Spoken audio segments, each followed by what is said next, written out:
Hey y'all know I just be reading, digging up stuff, and I came across another article about how Melody was on Dr. Heavenly's, YouTube channel doing an interview, and I had no idea that people actually would want Melody and Martell to get back together.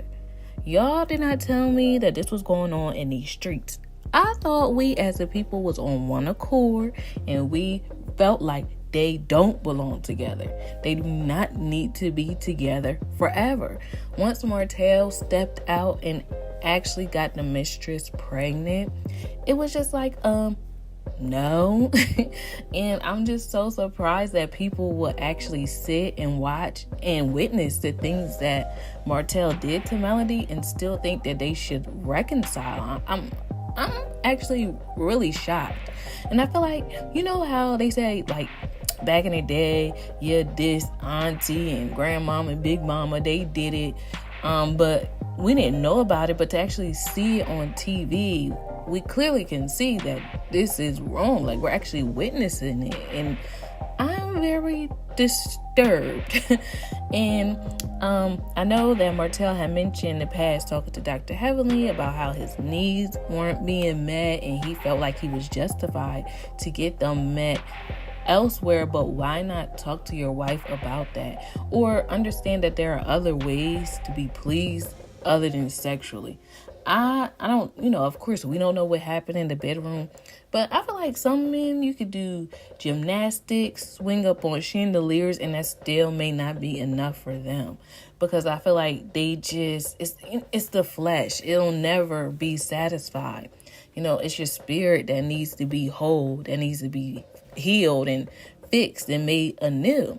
So you can have relationships with people that aren't just sexual. It just does not have to be all sexual, especially, as they get older and things like that. So you got to be able to connect with people in other ways than just sexually. So I'm like, Martell, relax.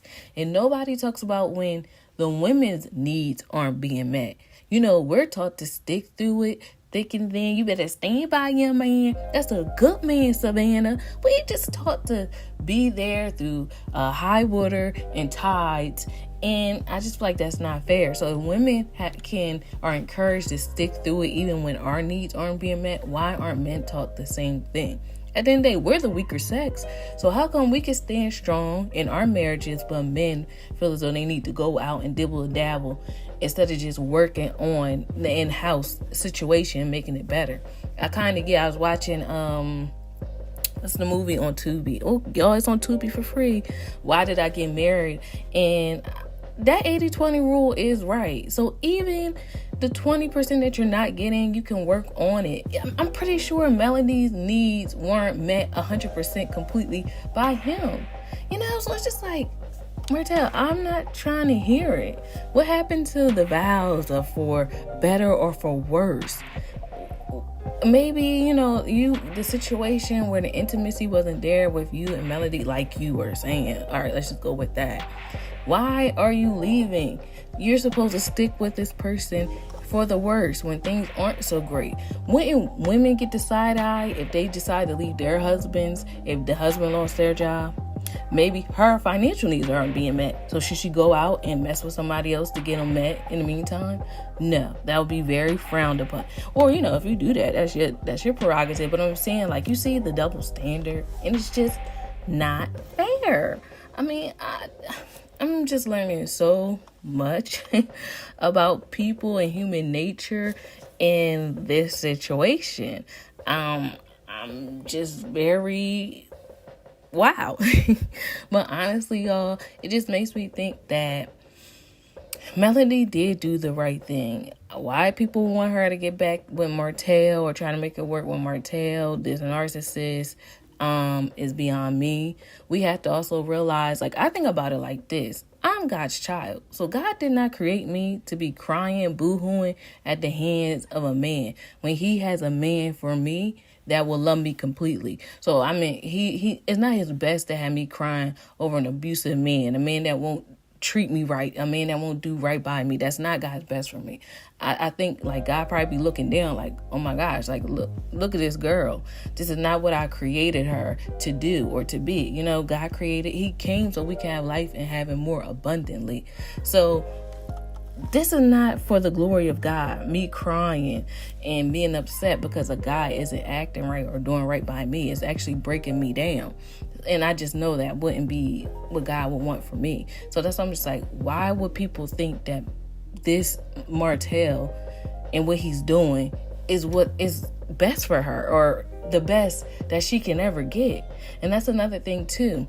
When Dr. Heavenly was talking about like she sees how women can go back, I think women go back when they think that they don't have any other options.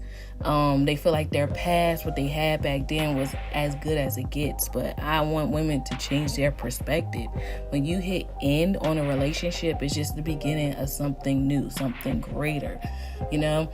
But you just have to believe. It may not be there automatically, because I do feel like, you know, you grow. So what you look for in a man when you were broken is different from what you look for in a man when you're whole. You know, you don't even like the same kind of guys when God fills up that void in you. You be like, it don't even compare. The same guys that you thought you used to like, you just like, oh my gosh, what was I thinking? So that's what I'm saying. And when God elevates you, you know, you have to give him a chance. Well, I'm not gonna say give him a chance, but you know what? Give yourself a chance to, as God is purging and working you out, and understand and believe that he's purging and fixing up the man for you too. You know what I mean? He got to go through a sanctification process too, just like how you are as well. So, you know, he's trying to make us be able to discern each other. So, that's all I wanted to say, y'all. Just realize that, you know, when one relationship ends, there are other options out there. Y'all know I listened to this YouTuber, Mindful Attraction, and he said that, you know, you didn't do anything to attract this person. So when you move on, you won't have to do nothing special. You don't have to poop out glitter. Your farts don't need to smell like roses. You don't have to be extra. You don't have to toot that thing up in a circle. You don't have to spin around and have fairy dust come out your hair to be like this so special intergalactical woman. It's not that serious. Just be the best woman you can be, and the right man for you will find you.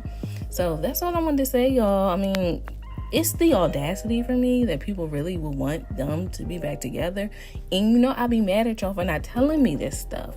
I'll be on the internet reading and stuff, and then that's how I find out. Y'all got to tell me what be going on in these Huntsville streets. I mean, because it's the audacity for me.